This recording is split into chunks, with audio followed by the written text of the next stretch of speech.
Hey everyone, and welcome to the show. Have you ever wondered if maybe, just maybe, some of those wild conspiracy theories we hear about, the ones that seem too crazy to be true, well, what if those stories actually held some kind of key to, like, understanding how power really works in the world?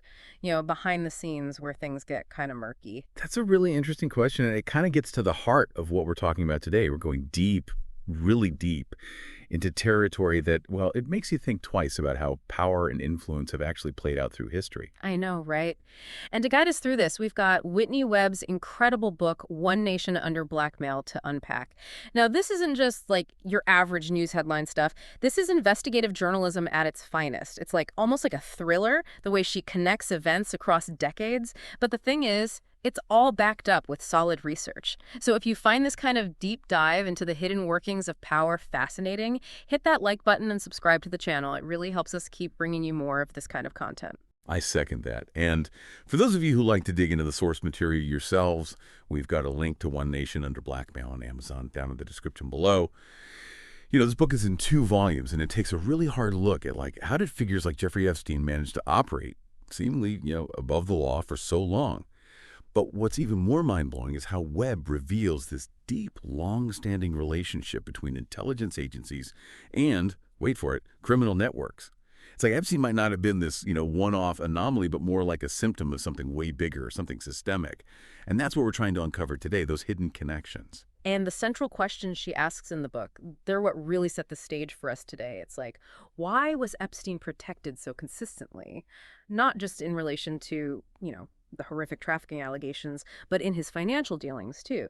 And why have all the reports about his intelligence connections, and there have been a lot of those, why have they been so quickly dismissed as, just conspiracy theories? And maybe the most disturbing question is, if powerful people knew about these abuses, who else was in the know, and what stopped them, if anything, from taking real action? These are the threads we'll be following as we go deeper into Webb's findings. Yeah, absolutely.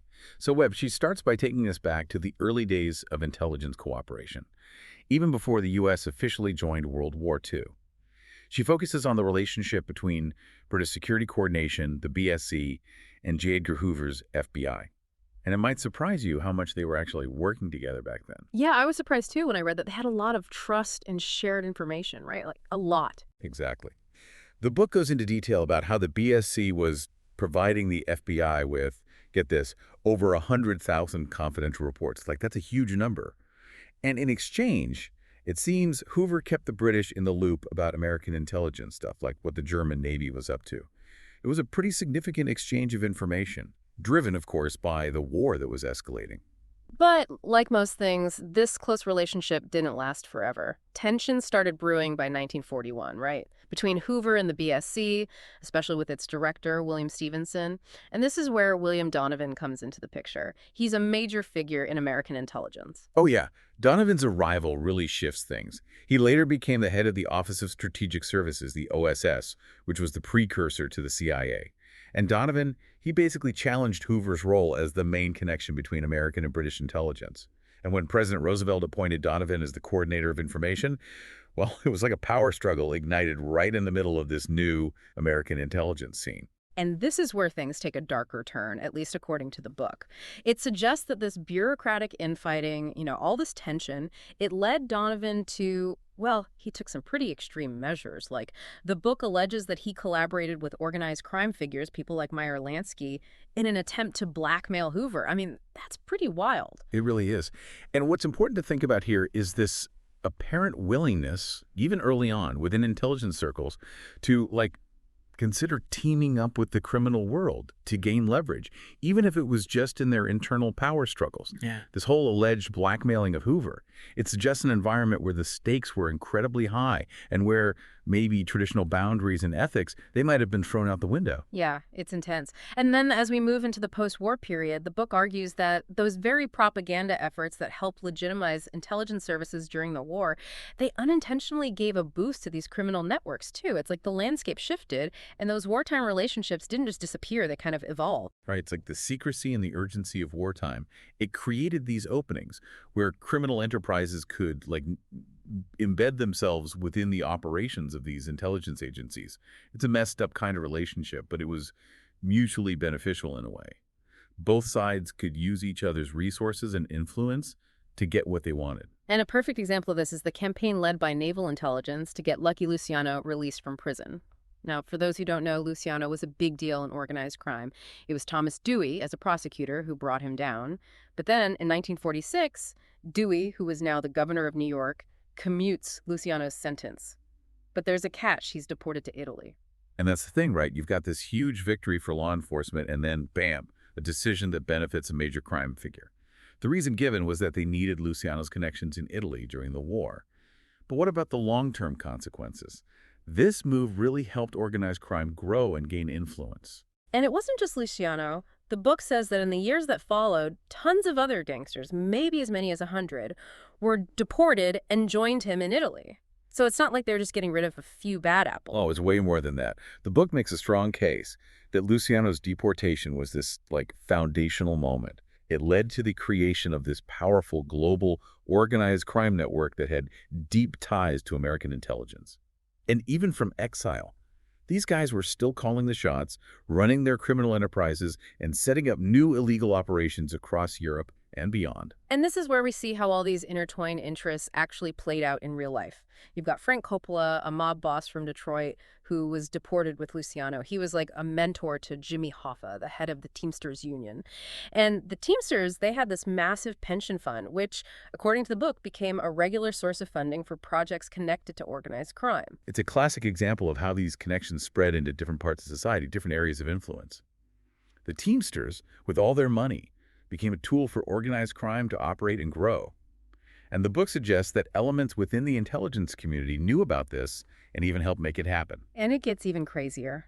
In the 1960s, Hoffa and the Teamsters were apparently working directly with the CIA, their mission, to assassinate Fidel Castro. The reason? Castro's revolution cost the mafia a fortune because they lost their casinos in Cuba. Right, it shows you how opportunistic these alliances were. The CIA wanted to get rid of Castro, and the mafia wanted revenge and their money back. So they teamed up, even though it was ethically really shady. Shared goals, no matter who the players are, can lead to some strange and morally questionable partnerships. And then you have Coppola, Luciano's buddy. The book alleges that he was involved in a massacre in Sicily back in 1947. And get this, it was supposedly financed by William Donovan, the former head of the OSS. We're talking about the deaths of a lot of people. That's a very serious claim. It suggests a direct connection between the leader of American intelligence during the war and acts of violence carried out by organized crime in post-war Europe.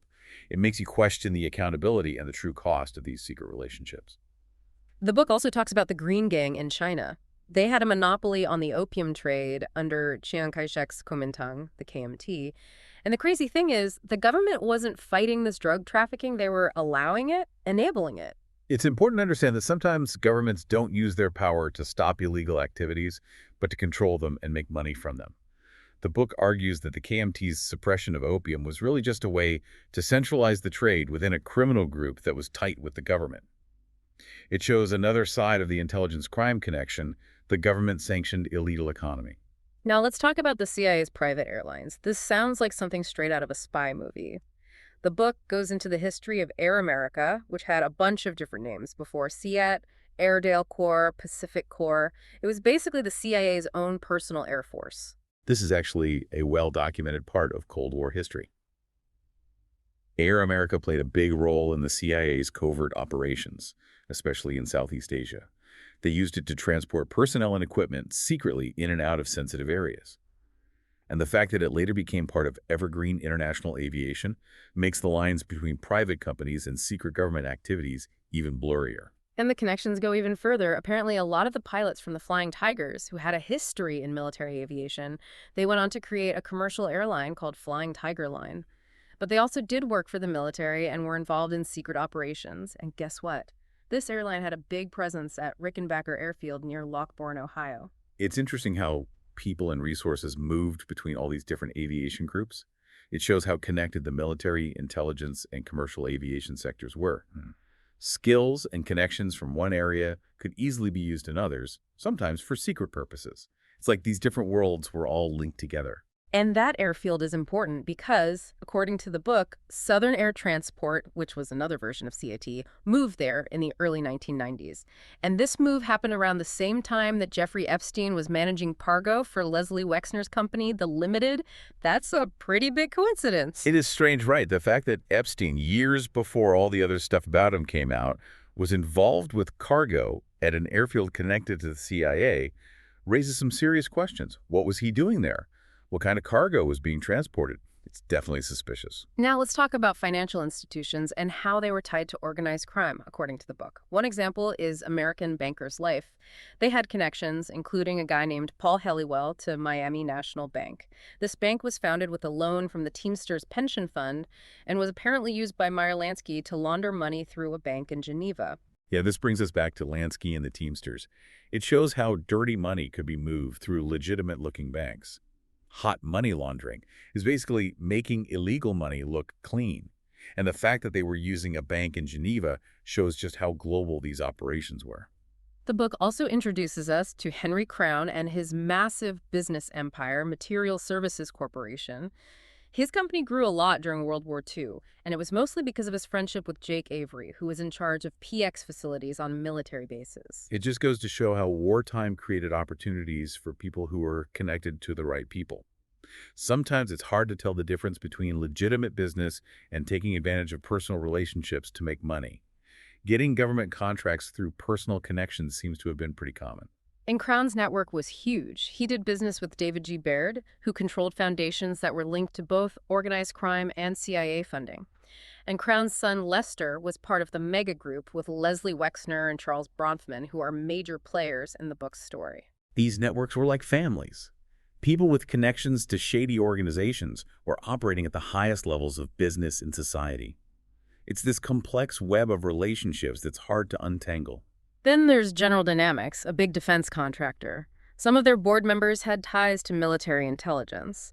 And when a guy named Frank Hoy left General Dynamics, he became the vice chairman of Pendixie Cement Company. The CEO of that company was friends with Frank Costello, a big-time New York mobster. It's wild how these huge corporations, even ones involved in national security, were connected to organized crime. The fact that people moved between these two worlds suggests that they were more integrated than we might think. And then there's Sidney Korshak, a lawyer from Chicago. He was close with both Jake Avery and Henry Crown. He knew Al Capone way back and later partnered with Meyer Lansky in the Acapulco Towers Hotel. The book even suggests that some people saw Korshak as the next Meyer Lansky. Korshak was like a fixer. He could move between the worlds of business, law, and organized crime, making deals and solving problems quietly. Korshak is a great example of someone who bridged the gap between legitimate power and the criminal underworld.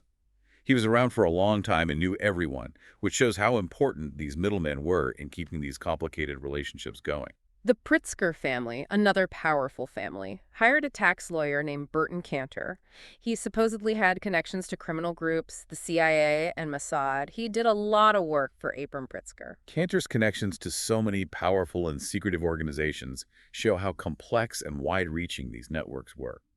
Tax lawyers who are experts in financial stuff can be really helpful in making shady activities look legal.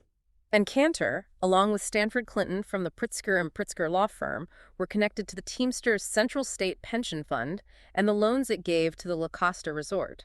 This resort was a hangout for people like Marshall Korshak, Jake Avery, and even James Hoffa's lawyer, Morris Schenker. La Costa was like a playground for the elite, a place where organized crime, lawyers with intelligence connections, and the Teamsters money all came together. Finally, the book talks about two banks in Florida, Bank of Perrine and Bank of Cutler Ridge.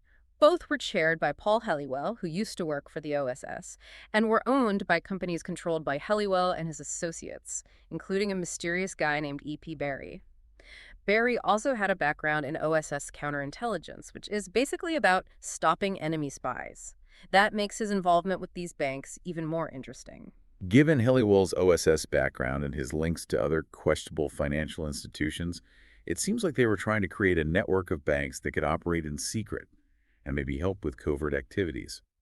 Barry's background in counterintelligence adds another layer of mystery to this whole thing. Wow, it's amazing, or maybe scary, how all these connections go back so far, and how intertwined intelligence agencies and organized crime have been, and it affects so many different parts of society. Definitely. And The book helps us understand that these historical relationships might explain some of the things happening today and how power structures work behind the scenes. Well, thanks for joining us on this deep dive into One Nation Under Blackmail by Whitney Webb.